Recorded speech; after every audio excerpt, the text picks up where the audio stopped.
Dito tayo sa fog. Fog. The heavy fog. Grabe yung kamay ko. Ayan na ang binabalot ng -°C na Christmas tree, as you can see. Diba? Wow. Beautiful.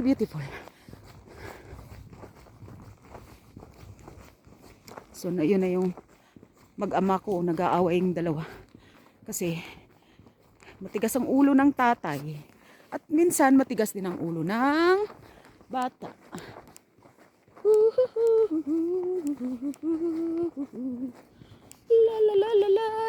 La. Kaya lang ang pababa kasi mas madali kapag paakyat. Kanina kasi nung papunta kami dito is madalas paakyat. Ngayon naman ay pababa. So ayan na guys, nagpapakita na si sunshine. Medyo umaano na ang araw na naman. Ilang seconds lang, nagaano na naman yung araw nagpapakita. So pag nandito kayo guys sa Europe, kung saan mang bansa na mayroong snow, lagi lang kayong ready. Iwas lang kayo sa reklamo para laging positive. Kasi pag sasabihin nyo lagi, kasi minsan napapansin ko sa mga Pilipinas, sabi niya, ay ayoko lumabas kasi malamig. Which is na mali. Dapat alamin mo kung paano ka manamit, anong sekreto, kung anong dapat gawin, kung anong mga tamang ginagawa, anong mga tamang action, at anong mga tamang galaw-galaw para maano kayo, lalabanan ninyo yung lamig. Kasi nga naman, di ba, siyempre nga, kaya nga pumunta tayo ng ibang bansa, di ba, para mag-ipon, para magtrabaho, di ba. Tsaka siyempre, unang-una, makisama sa mga taong dito na, kumbaga dito na yung mga lahi nila. Dito na sila pinanganak, dito na sila tumanda. Lalong-lalo na yung mga lahi nila na inabutan na ng mga 1,000 years, di ba? So, makisama na lang tayo para tumagal tayo sa kanilang bansa at alamin yung kanilang culture. At the same time, alamin din nila yung, yan, ang dami na naglalakad yan. Kasi, ini-enjoy na nila yung snow. So, ang ganda, naka-uniform yung isa ng, pang winter coat yung isa ng puro pula. Ganda tingnan.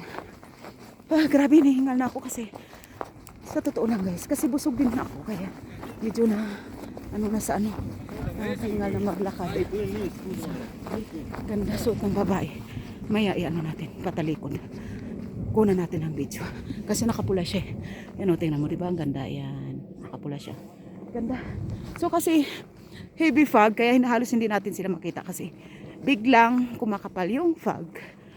So, yun guys nga ang sabi ko. Ang sekreto lang para tumagal tayo sa winter country.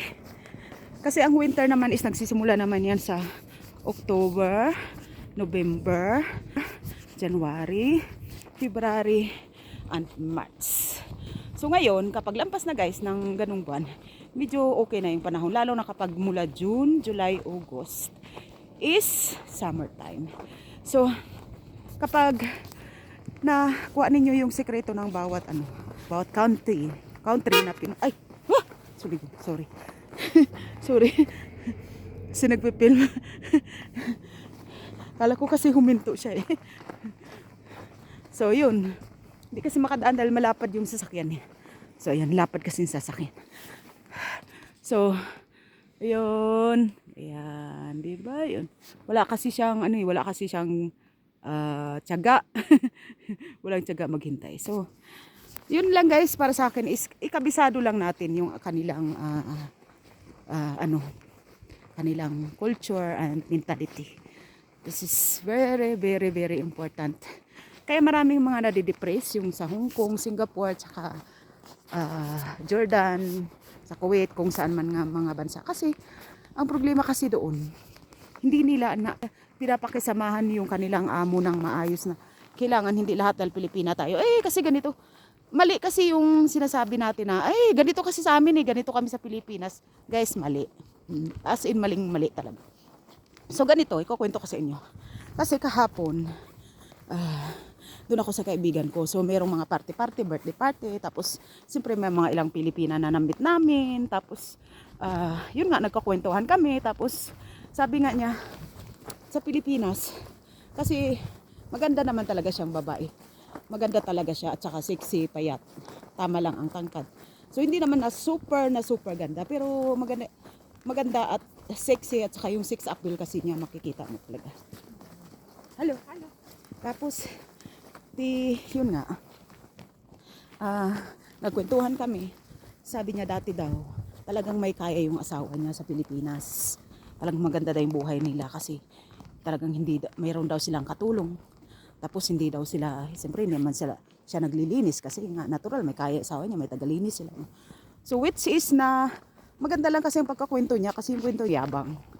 So minsan kasi yung iba naman may yabang na, pag nagkukwento, merong yabang na tono, yun, may yabang na tono. So pangit tingnan, di ba? Sa kanya naman nagkukwento siya pero walang halong yabang. Maganda yung pagkukwento niya, maganda yung friendly, tapos nakasmile, tapos hindi, alam mo yun, maganda kasi sa tao. Minsan is makikita mo talaga na may yabang na dating kasi nga din sa salita at depende sa yung action, di ba? So sabi niya, mayaman daw na pangasawa niya, tapos biglang later nung nagkaanak na daw sila is nalulung yung lalaki sa casino. Siyempre guys, pag nalulung talaga ang tao sa sugal, yan ang pinakamasama kasi talagang mababawasan kahit meron kang naipon na 20 million. Pag sinugal mo, alam mo, ang 20 million, isang minuto lang, wala na yan. So, kaya yun ang problema doon. Kaya ako, lahat ng sugal na subukan ko din. Aminin ko malaking pera din na talo ko, pero nagbago talaga ako, guys. After ng 1 taon mahigit, nagbago talaga ako. Pero ngayon, tumataya pa rin ako paminsan-minsan sa luto, isang beses sa 2 buwan, isang beses sa 1 buwan, ayan, hanggang dun lang ako. So minsan nangyayari din 2 times a month. At saka magkano lang, kunting-kunti lang tinataya ko. Kasi alam ko naman napakahirap kumita, diba? So, kaya ang buhay ng tao is hindi natin masabi na lagi kang nasa taas.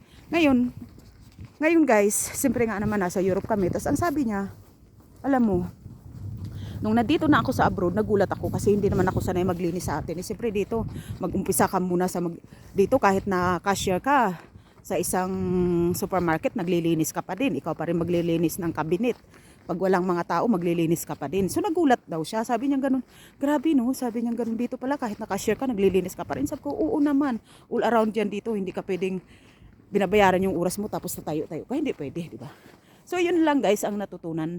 Ang gusto kong i-share sa inyo ng mga experience ng mga Pilipina na galing sa abroad at kung ano yung kanilang binago at kung ano ang kanilang inadjust. Para din sa inyo yun, aware din, para maging aware din kayo na makaiwas kayo sa depression, makaiwas kayo sa away. Tapos ang problema kasi pag na-depress kayo kapag kayo sa sama ng loob, ang ending noon is babalik kayo ng Pilipinas, which is na mali. So, kaya kailangan talaga adjust.